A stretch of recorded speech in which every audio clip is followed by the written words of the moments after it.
Okay, so I was thinking about thrifting and how thrifting has become a problem. With anything, when money, influencing, and capitalism gets involved, things get like really weird.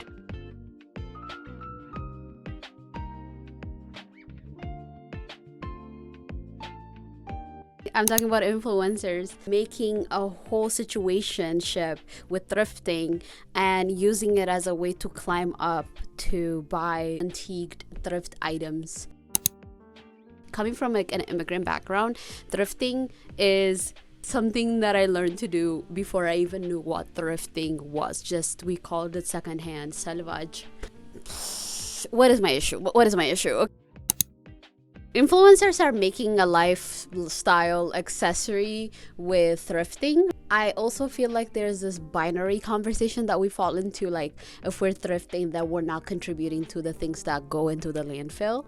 The landfill holds more than fast fashion items. Buying things should not be or is not a hobby. There is this creator I follow, they created the Project No Buy channel. It used to be called like the Conscious Consumerism. She's very honest and forthcoming about her relationship with shopping and how shopping evolves in your life as your lifestyle inflates and becomes something else. I think my other thing with thrifting, besides the contribution that we have to the landfill, is that we have lost our style and expression. A lot of us are copying our styles from Pinterest and other influencers rather than actually being inspired. When we say I like fashion or self-expression, it usually means like what is trendy right now or what is actually anti-trendy right now. Instead of coming up with it, we are doing this expression by consumerism. And expression in fashion, when there's capitalism that usually puts into it, it dilutes what it is and it limits our expression, in my opinion.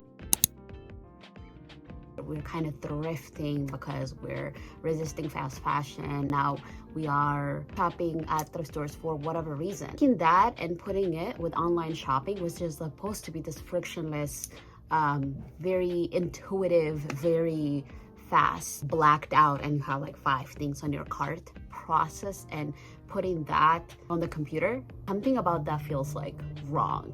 The baseline has not changed. We're still consuming clothing and stuff like that. And now there's like a lot of people that are buying things from ThredUp and all these online thrift stores that are trying to make thrifting a more approachable or a less disgusting process, because thrifting has always been coded as poor, as low income. Like if you have it, you wouldn't need to. But now people are aestheticizing thrifting in a specific way. When you put something like thrifting, which is supposed to be this like hunting for your personal style, finding something that you don't already see at regular fast fashion stores because you get donations from different places, it has created an assembly line of fast fashion that looks very different. It's just like, for me, it's like rebranded fast fashion in a way, especially if you're not like intentional about like, how you're consuming, where your dollars are going at these thrift stores, so-called thrift stores. Like it's a lot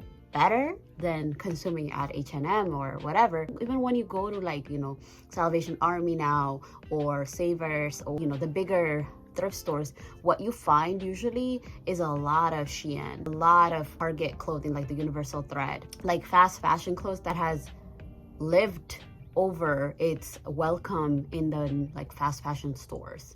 But I still feel like the demand becomes then for fast fashion, like at the end of the day, I think. That's why I like smaller thrift stores usually, because they're very selective, first of all. My self-esteem, every time I try to donate something to Buffalo Exchange or Sale is like another thrift store that's near me. They're so selective about the garment. They're selective about the material. They're selective about like the use. They're very like transparent about it. And they know those clothes are kind of contributing and like they're going to not last in your closet as much because they're fast fashion stuff that just ended up at a thrift store. So corporations have come into the space. Thrift stores being co-opted by corporations and online stores who are using greenwashing language and values and approaches of thrifting as a way to overconsume the same fashion, but now it's called thrifting. I'm talking about groups like ThredUp, one luxury stops that you can rent luxury items if you want to keep them. We start to form an identity with a brand after a while, and the hunt becomes hunting for things that are upheld as things that are very fashionable or expressive, rather than actually looking for our own style and finding who we are. I fell into that for a very long time, where I would just look on Pinterest and my Pinterest would recognize me, because obviously the algorithm is so sophisticated these days, where the algorithm defines what you like and then you start to buy and purchase things based on the algorithm. It's a weird chicken and egg game, and after a while you kind of lose your sense of self in a way that feels really, really heartbreaking. I think the illusion of YouTube being free also is contributing to a large amount of brain rot content, where you are just consuming the same video saying the same thing. There's that thing where you have to see something at least 7 times, is it the research, before you start to really internalize it and actually like start to process it deeply. Sometimes even the anti-consumption videos come off as repetitive and regurgitated information. It's almost like they put all of the anti-consumption videos in ChatGPT and created something comprehensible, but at the end of the day they all kind of come with the same conclusion. I can't believe this person is consuming this much. When does it get to a point where you have like fatigue around this discourse? There's definitely a trend right now of people looking at their own consumption, like from the documentaries they're watching, the YouTube videos that are very popular, like low buy has been trending for over a month now, and that's great. I love that. But also, when the internet and the machine of capitalism stops seeing that as a trend no longer, where does that fall in? Obviously, this is a real issue that people are like wrestling with every day, but I think when the consumption of these contents are diluted with money and people like needing to watch the same stuff over and over again, I think there's one part of it that is like really positive, and people are like interacting with it. People are intentionally asking themselves and walking themselves through the question of like, do I need this? Should I cancel my Amazon subscription? But then there's also the other side of it. There's almost like wish fulfillment, aspirational content that is masking itself as like de-influencing or low buy, but really it's just influencing you to buy better things, more minimal things, more beige things. The alternative to incredible, just superfluous makeup hauls is not minimal makeup hauls. The alternative is to buy a lot less, to mend more things, to dispose less things, to buy things that last longer, and to experience, enjoy your life more. I hope that's what people get out of my channel. When I said that I would be spending money on tattoos or travel, I don't want people to think like that is the only way to acquire a fulfilling or meaningful life. You have to define what is a meaningful life, and that doesn't usually happen through consumption.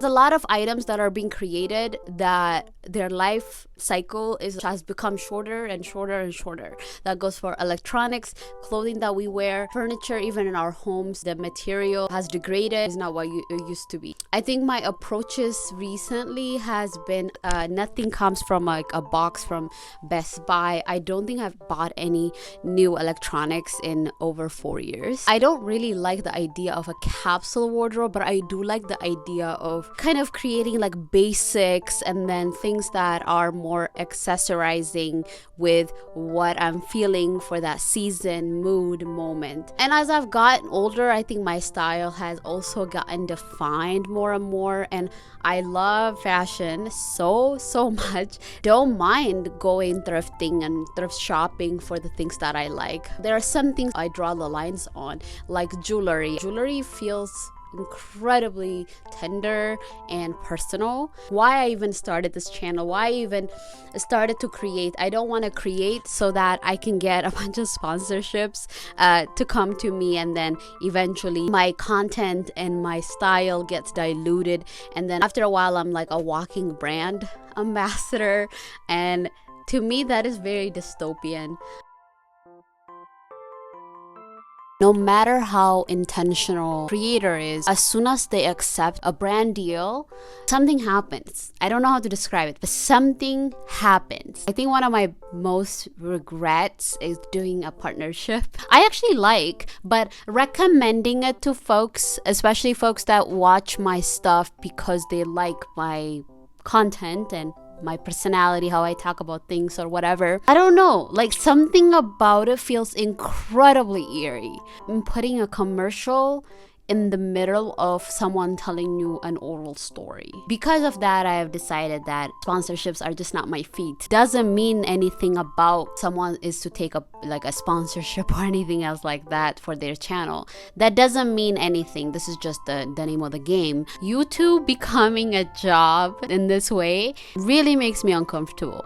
I ask myself, like, why am I even doing this? Am I here because I want to continue to create, or am I here so that I can one day be getting a sponsorship from my favorite whatever? There's a lot of creators I like that are like sponsored by like HelloFresh or Factor. I still like their content. I don't think I've articulated it quite well. I don't know like what YouTube money looks like, but YouTube money is not good. So I get why people who are trying to do this, especially full-time, which is another thought I have. I think doing YouTube full-time is a commitment, no matter how much you like it, and it's like this personal like love letter to yourself. As soon as it becomes a full-time job, you start to lose a lot of stuff. You start to lose a lot of authenticity. Who are you outside of YouTube? You know, like that's why I don't really follow a lot of lifestyle content creators, because their life is what is being marketed to me. And you know, there was a point that I really liked watching that type of channel. It's like a sticker of capitalism whenever I see lifestyle influencers going through their day and they're drinking AG1 juice or whatever the fuck that thing is. Everything is commodified on the internet because now there is money intermixed with everything. So creativity, art is so intertwined with money, and capitalism is no joke. I think about like they kind of are moving through their life cycles in the public. Is it like called public failing? I imagine though there's a lot of creators that have to shift their life with their lifestyle content that is publicly available to people.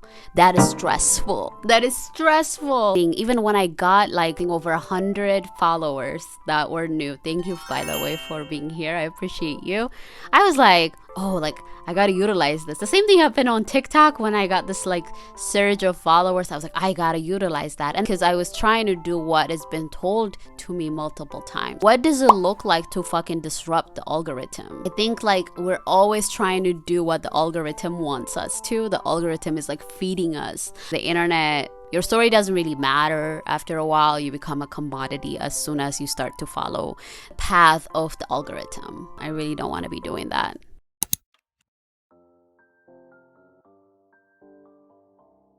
Convenience culture and capitalism tells us that when something stops working, you get a new one. It's so easy. There is like a way for you to hyper locally support your own local economy, and that is one of my intentions, locally supporting my own local economy. I think that also has been stopping me from looking for things that trying to resolve and fix things that were not an issue 5 years ago. My sister had a cold, and I was like thinking like, oh, it would be nice to have like one of those like patient trays, you know. Started looking online, and then I found a couple on eBay, I found it on Amazon, and then I had a moment, like I have a tray that I got from a thrift store many years ago.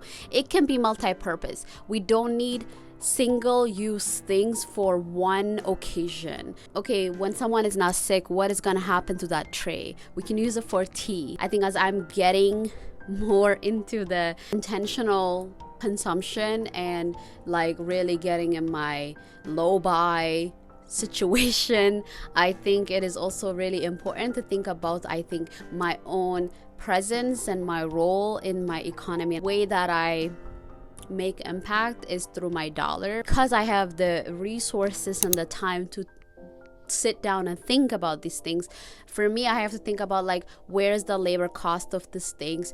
Do I prefer to buy Starbucks coffee, which is awful, by the way, and I haven't shopped at Starbucks in over, I don't know, 2 years. Don't feel bad if you have shopped at Starbucks. Like, this is not like a moment of like feeling bad and not feeling bad about it, but rather it's about to think about like, where does every dollar thing, whenever things are costing less than $10, we have a tendency to minimize their impact and where that dollar is going. I even think about like thrift stores. I think I really like smaller thrift stores that are hyper local to my community rather than Goodwill or like Salvation Army, even though I pop into Salvation Army once in a while just to check in what they have in there. I think being able to kind of see like, oh, if I go to this space, I know that I'm gonna spend like, I don't know, $10 to $40 on things that I will probably throw out in 3-4 years. I think we don't ask enough questions.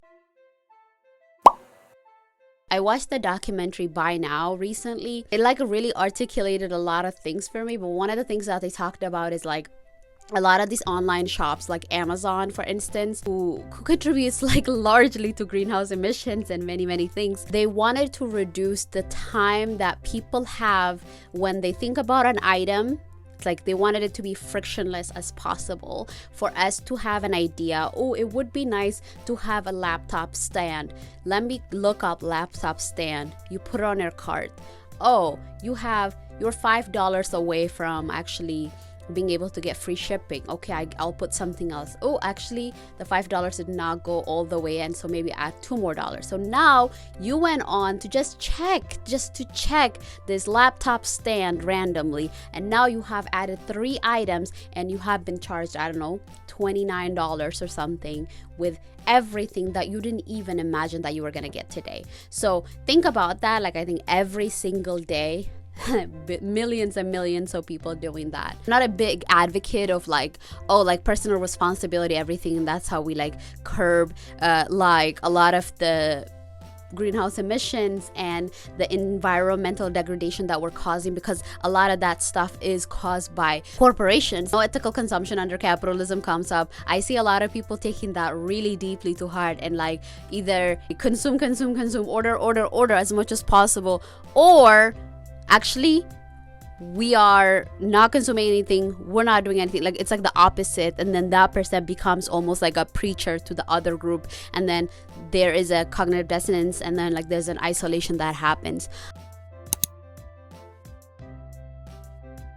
But I am really interested in like, what does it mean to dispose something when things no longer work? My headphones have been broken, my over my head headphone, for about 4 months now, 5 months, and they've been with a fixer, like a local fixer. They are the only electronic store that do fixes of like parts, and so we gave it to them in September, the end of September. What is it now? January. They were telling us that they are so behind their work that they have now gotten to my headphones. My headphones is like the lowest of the totem pole. They're telling us they're working on heaters, they're working on other things that like the other establishments and institutions are not able to support with. They are a very hyper localized electronics store. You know, I kind of was like, I wanted to tussle a little bit. I was like, how dare you not have time? And then I even had a moment of like, I'm gonna purchase new headphones,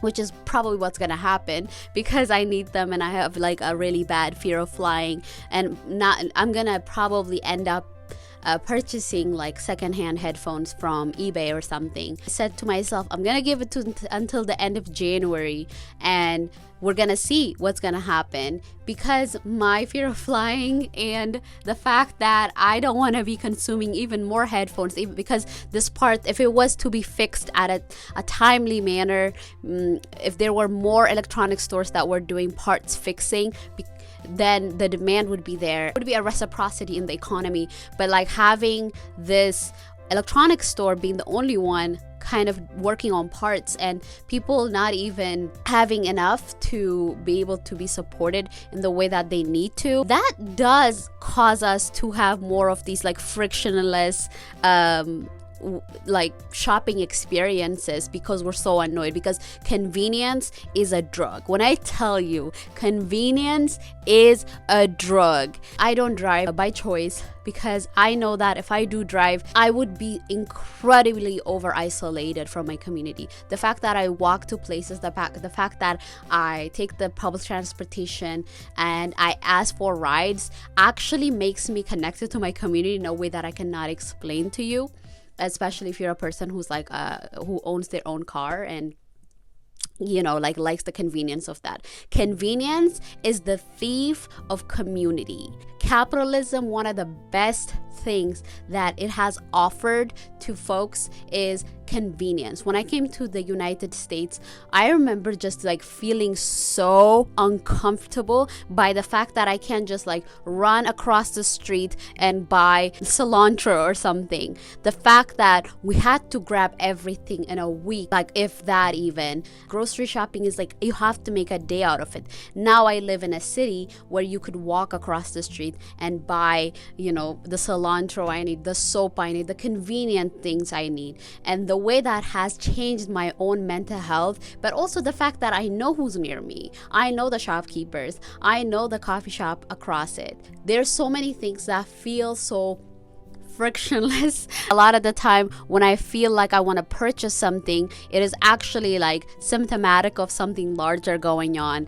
Influencers and social media is selling us this pipe dream. That's why there's so many scam courses and like how to maximize your hustles and stuff like that. Instead of wrestling being a working class person, being not that close to making it, reality that they want us to face is like maximizing our hustles and getting isolated more and more and more and more. Like all of these things that are offered to us that are essentially scams say about our deepest desires. We want stability, we want security, and being able to make it, to be okay, to be able to support our family, to say, oh, thank God, I know I don't have to worry about next month. It's a dream that is implicitly stating that there's ways for you as an individual to make it happen under free market capitalism. That happens with convenience culture, by isolating yourself, maximizing your side hustles, by getting away from being a working class. Being a working class person is a temporary curse.